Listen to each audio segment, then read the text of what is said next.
Hello friends, எல்லாருக்கும் வணக்கம். 8வது சம்பள குழு சம்மந்தமான ஒரு முக்கியமான விஷயத்தை இந்த பதிவில் பார்த்துடலாம். அது மட்டும் இல்லாமல் இந்த ஊதியக்குழு சம்மந்தமான ஊழியர்களோட முக்கியமான கோரிக்கைகள் என்னென்ன அப்படிங்கிறதையும் தெளிவாக பார்த்துடலாம். 8வது ஊதியக்குழு அமைக்கிறதுக்கான ஸ்டார்டிங் வேலைகள் எல்லாமே ஜனவரி மாதத்தில் ஸ்டார்ட் பண்ணாங்க. இந்த ஊதியக்குழு சம்மந்தமான எல்லா வேலைகளுமே ஏப்ரல் மாதத்தோட நிறைவடையும் அப்படிங்கிற மாதிரி எல்லா ஊழியர்களும் எதிர்பார்த்துட்டு இருக்கிறாங்க.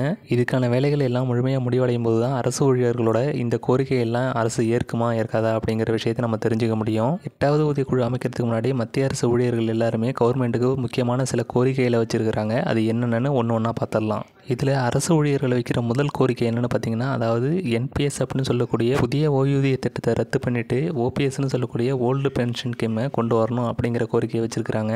ஒரு சில மாநிலங்களில் இந்த பழைய பென்ஷன் திட்டங்கிறது செயல்படுத்தப்பட்டு வருது. இது எல்லா மாநிலங்களும் செயல்படுத்தப்படணும் அப்படிங்கிறது தான் அரசு ஊழியர்களோட முக்கியமான கோரிக்கை.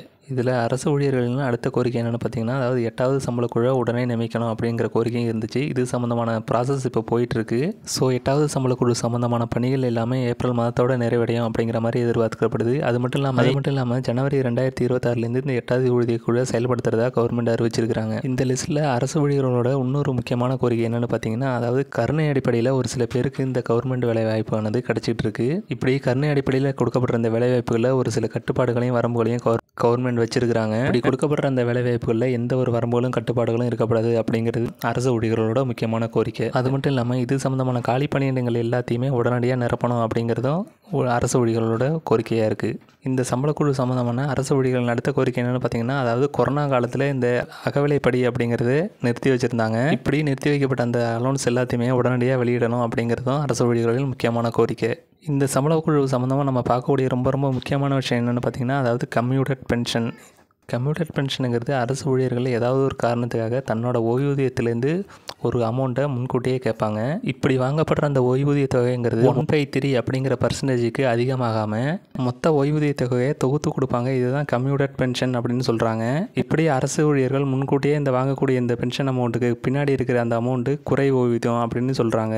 இப்படி அரசு ஊழியர்கள் முன்கூட்டியே வாங்குகிற இந்த ஓய்வூதிய தொகையினால் கம்யூட்டட் பென்ஷன் அப்படின்னு சொல்லக்கூடிய குறை ஓய்வூதியத்தை கவர்மெண்ட் ஆனது ஈடு கட்டுறதுக்கு 15 வருஷம் வரைக்கும் எடுத்துக்கிறாங்க. 15 வருஷத்துக்கு அப்புறம் தான் உங்களுக்கு இந்த முழு ஓய்வூதியம் அப்படிங்கிறது கிடைக்கும். கம்யூட்டட் பென்ஷன் அப்படின்னு சொல்லக்கூடிய இந்த குறை ஓய்வூதியத்தை ஈடு கட்டுறதுக்கு 15 வருஷம் எடுத்துக்கிறாங்க இல்லையா? இந்த கால வரம்பை 12 வருஷமாக குறைக்கணும் அப்படிங்கிறது அரசு ஊழியர்களோட ரொம்ப நாள் முக்கியமான கோரிக்கையாக இருக்குது. அது மட்டும் இல்லாமல் ஒரு அரசு ஊழியரோட ஓய்வூதியத்தை 15 வருஷம் குறைச்சி கொடுக்கறது நியாயமான செயல் இல்லை அப்படிங்கிற மாதிரியும் குறிப்பிட்டு சொல்லியிருக்காங்க. இந்த கம்யூட்டட் பென்ஷன் அப்படின்னு சொல்லக்கூடிய குறை ஓய்வூதியத்தோட முக்கியமான தெளிவான விளக்கம் என்னென்னு பார்த்தீங்கன்னா, கவர்மெண்டோட தரப்புலேருந்து நீங்கள் 1/3 அப்படிங்கிற பர்சன்டேஜில் உங்களோட ஓய்வூதியத்தை நீங்கள் வாங்கிய முடியும். இப்போ நீங்கள் குறை ஓய்வூதியத்தை வாங்குறீங்க அப்படின்னு வச்சுக்கிட்டிங்கன்னா, அதாவது முன்கூட்டியே உங்களுக்கு ஒரு ஓய்வூதிய அமௌண்ட்டானது கிடைக்கும். அப்படி கிடைக்கிற அந்த ஓய்வூதிய அமௌண்ட்டுக்காக கவர்மெண்ட்டுக்கு நீங்கள் ஒரு குறிப்பிட்ட தொகையை கட்டுற மாதிரி இருக்கும். இப்படி நீங்கள் கட்டின தொகை போக மீதி இருக்கிற அமௌண்ட்டு தான் உங்களுக்கு ஓய்வூதியமாக கிடைக்கும். இதுதான் குறை ஓய்வூதியம் அப்படிங்கிறது.